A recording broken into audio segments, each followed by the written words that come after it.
A few weeks ago, I put out a video kind of recognizing the ways in which we haven't had as many people at Mass, especially in light of the pandemic, and really putting the challenge out there for people to come back to Mass, to say this is the time to try to rebuild those habits, to get back into those routines once again. And there's good news because we've seen a response. So it might be anecdotal and it might be small, but there have been little indications, a few more people here and there. But I'm starting to see some numbers come up and people responding to that challenge saying, yep, it's time. This is the moment to get back. We kind of all know that we should, but sometimes it just takes a push or a nudge to get going. And so my encouragement is to keep going. So this is the time to keep the effort up, to come back, and even to invite others. You can be a part not only by coming to Mass, but by encouraging others to come to Mass. And so let's keep that work going. I know how hard it is to rebuild a habit, so there's no judgment here. This is a challenge. Certainly, it's not easy. Parents in particular with a number of kids and with young kids know how hard it is to get them up and get them going on Sunday morning. Sometimes people have a long work week and Sunday might be the time to take a break. It's hard to get up, to come to Mass, to make time for that, or even just to pull ourselves away from the distractions. There's so many distractions in life. We think about how easy it is to get sucked into the phone or the television, the computer, even different games, and to say, no, I need to set those aside and to do something that's really important. So just an encouragement, know that we're happy to have you here, and it is a blessing to have you here, so let's continue that good work. One of the things about the liturgy is that it is a way in which we experience our communion with God. I think this is an important thing to say. We're going through this with our RCIA class, and this is how we come into communion with God. We come into contact with Him. Because when we come here to church, we're not just passive recipients, just sitting back and watching other things happening in front of us.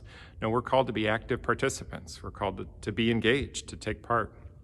And this is one of those things where it is true that the degree to which you put some time in is the degree to which you get something out. It's kind of like if you're going to go on a diet or exercise program, and then if you're not going to listen to the coach, then don't complain if you don't get the results.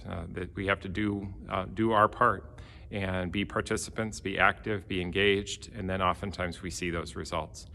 So it's an encouragement. He says by spending time preparing, by looking at the readings, by preparing ourselves, by our own personal prayer, these are all ways in which we make our experience of the Sunday Mass more enriching, taking active part when we're here, so participating, engaging, this is all ways in which we strengthen that relationship with God, and it's so important.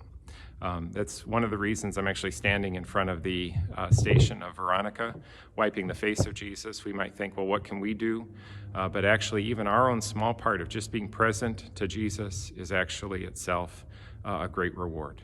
So the Lord blesses the efforts we make. We make small efforts in comparison to His great effort, and yet it really is a fantastic reward that we have when we come to Him. So don't be afraid to come to Jesus, even with what little we might seem to have to offer, and yet when we come to the Lord and we are generous with Him, He is generous with us. Sometimes we need some more encouragement to come back.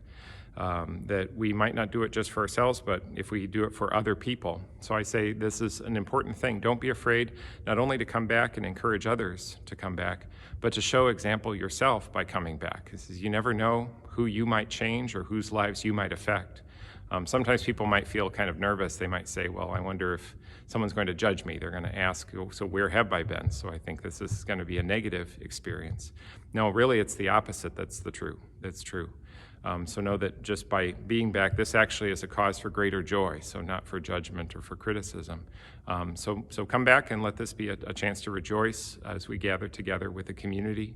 Your actions speak more powerfully than words, and you might not have any idea who you might influence, that by making time to come to the Lord, to come to Mass, you might inspire other people as well, who might themselves just be looking for that encouragement or that example, and you might be the one to give them that example. So not only is this good for you, but also good for those whose lives you might influence as well, especially in families, especially with your children. Encourage fathers and families in particular to give good example. We also have Advent coming up, so I have another challenge. Okay, so I've been asking about how long it's been since you've been to Mass. How about how long it's been since you've been to confession? How about that? Okay, that's sometimes there's maybe a little hesitation there. People might say it's been a while. It's been a while since I've been. Maybe people feel afraid. They might be hesitant to then come to confession to acknowledge their sins. They might feel like they're being judged. Maybe even that sense of being seen going to confession. You might think someone's going to judge you, like, oh, I wonder what they have to confess. The truth of the matter, I think, is that more often when we see someone come to confession, we're not thinking about what they have to confess or how guilty they are. Oftentimes, I think people are probably more impressed by seeing people come to confession. You might actually be encouraging other people who themselves, they're afraid to come. And by you going to confession and even being seen going to confession, that actually is an example that you can give that can encourage others. Sometimes it just takes that good example and someone sees someone else go and it helps them overcome that fear or that anxiety that they might have so that they would come to confession themselves. So be ready to give good witness. So come back to confession, encourage others, be an example for others as well. Know that oftentimes people might admire you more than judge you for having the courage to go to confession for something that's really that important. You don't know who you might influence, and you might influence a lot of people. To help with that, we should actually add more confession times. We're getting ready for Advent. So to help out with that for the Sundays of Advent, we'll add confessions between the 8 and 10 o'clock morning masses on Sundays. So around 9 o'clock, so we'll have confessions for about an hour between 9 and 10 on the Sundays of Advent. So that'll start right after Thanksgiving as we lead up to Christmas. So it's been a while, so don't be afraid. This is the time. So come back to Mass, come back to confession, and let's prepare ourselves. Really make this a blessed time to experience the Lord's blessings and prepare ourselves for Jesus' birth at Christmas time.